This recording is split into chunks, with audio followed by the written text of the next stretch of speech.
আমিনুল। আমি অনেক আগে থেকে আমরা সম্পর্কিত এবং ওর সম্বন্ধে আমার খুব উচ্ছ্বাস সবসময়, এবং ওনাকে বেগম যে খুব আদর করতেন।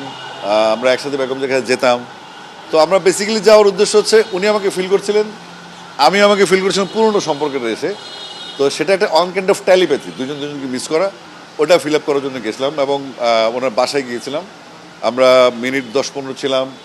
তারপরে এই যে রাজনীতির যে সুফল কুফল, ও যে বেচারে ঘুমাইতে পারতেছে না এখন, বা এত নেতাকর্মী, এত দায়িত্ব, এটার সাথে কীরকম অভ্যস্ততা, একটু আলোচনা করলাম আর কি, এমনি অন্য কিছু না।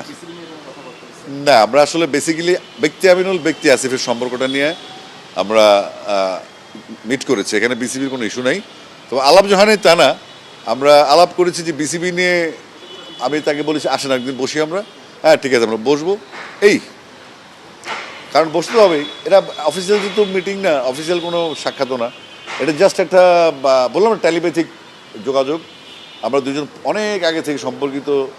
আর আমিনুলকে আমি সবসময় ক্রীড়ামন্ত্রী বলতাম, সবার সাথে পরিচয় অতীতে যখন ছোট ছিলেন, মানে রাজনীতি শুরু করেন, ফুটবলার ছিলেন। তো এটা খুশির খবর যে আমিনুল এখন প্রতিমন্ত্রী, আমার দেখতেও ভালো লাগছে। না না, সেটা আসলে সমস্যা। একজন মন্ত্রী বা একজন এমপি বা একজন জনপ্রতিনিধি দায়িত্বশীল জায়গায় সবাই যাবে। তো ওটা আমি যখন বলেছি সেটা একটা মিডিয়াতে বলেছিলাম। তো এটা আমি এখনও সবাইকে বলছি, আসলে মানুষ যখন সফল হয় তখন চারিপাশে একটু খেয়াল রাখতে হয়। কারণ অতীতে কারা ছিল, অতীতে কারা বন্ধু ছিল, বা অতীতে কারা শত্রু ছিল, এখন কারা আসছে। যেহেতু একটা লম্বা সফর আমিনুল্লাহ শুরু হলো, তার ক্যারিয়ারের নতুন মাত্রা এটা, এবং উনি প্রতিমন্ত্রী হয়েছেন। ভবিষ্যতে বাংলাদেশের স্পোর্টসের জন্য তার একটা বিরাট বড় ভূমিকা আমরা আশা করি একজন ক্রীড়া প্রতিমন্ত্রী হিসেবে, স্পোর্টসম্যান হিসেবে। উনি তো প্র্যাকটিক্যালি স্পোর্টসম্যান। তো সেটা আমাদের জন্য খুব ভালো যে বাংলাদেশে একজন প্রতিমন্ত্রী এসেছে যিনি স্পোর্টসম্যান। এসব নিয়ে আলোচনা আর পুরোনো স্মৃতির মন্থন করলাম আর কি। আমরা ওনার ওই ধানসির একটা রেস্টুরেন্ট আছে 1 নম্বরে, এই মিরপুর 1-এ, ওটা আবার আমি উদ্বোধন করে আসছিলাম। তো ওটার স্ট্যাটাস জানলাম। তো এটা 6 বছর আগে থেকে খুব ভালোভাবে চলতেছে। আগে অস্থায়ী ছিল, এখন স্থায়ী হয়েছে 6 বছর আগে। এই সমস্ত আলাপ, অন্য কিছু না। না না না, আমরা আসলে উনি এত ব্যস্ত, ওই ফেসবুক টেসবুক দেখার সময় আমিও খুব একটা দেখিনি। কারণ আমার বিশ্বের নানা প্রান্ত থেকে রেমিটেন্স লেনদেনে নগদ নিয়ে এলো হার নামানা হার অফার। সর্বনিম্ন 10,000 টাকার রেমিটেন্স নগদে পাঠালে স্বর্ণের হার জেতার সুযোগ। রেকর্ডিং শুরু হচ্ছে।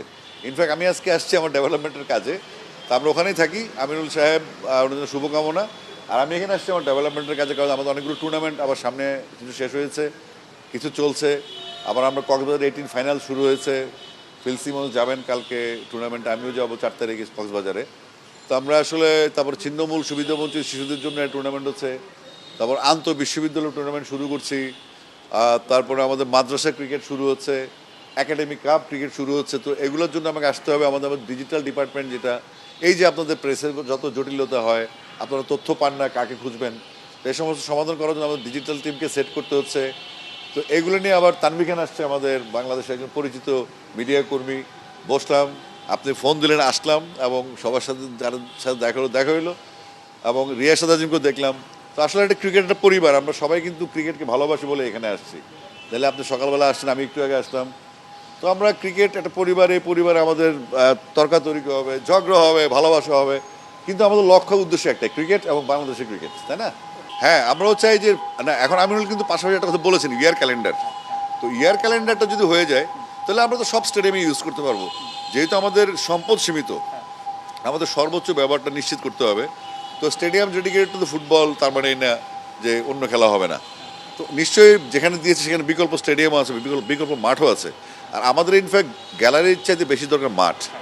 তো হয়তো গ্যালারিওয়ালা স্টেডিয়ামগুলি উনি দিয়েছেন, যেখানে হোক ফুটবল হোক ক্রিকেট। আমার মনে হচ্ছে যে এখন একটা ভালো সলিউশন আমরা আসতে পারবো, যেহেতু ইয়ার ক্যালেন্ডারটা আমার একটাই দাবি ছিল শুরু থেকে, ইয়ার ক্যালেন্ডার। তো ওনার মুখ থেকে ইয়ার ক্যালেন্ডারটা যদি এসছে, আমার মনে হয় ভালো কিছু হবে ইনশাল্লাহ। করুক ভাই, সব তো বাংলাদেশের জন্যই হবে, ফুটবল হোক ক্রিকেট হোক। এখন একটা সময় আসছে কাজ করার। আমরা সবাই মিলে যদি কাজ করি, আমাদের মতদ্বৈত থাকবে, মতানৈক্য থাকবে, আবার কিন্তু আমাদের ডেস্টিনেশন একই। আশা করছি ভালো কিছু হবে ইনশাল্লাহ।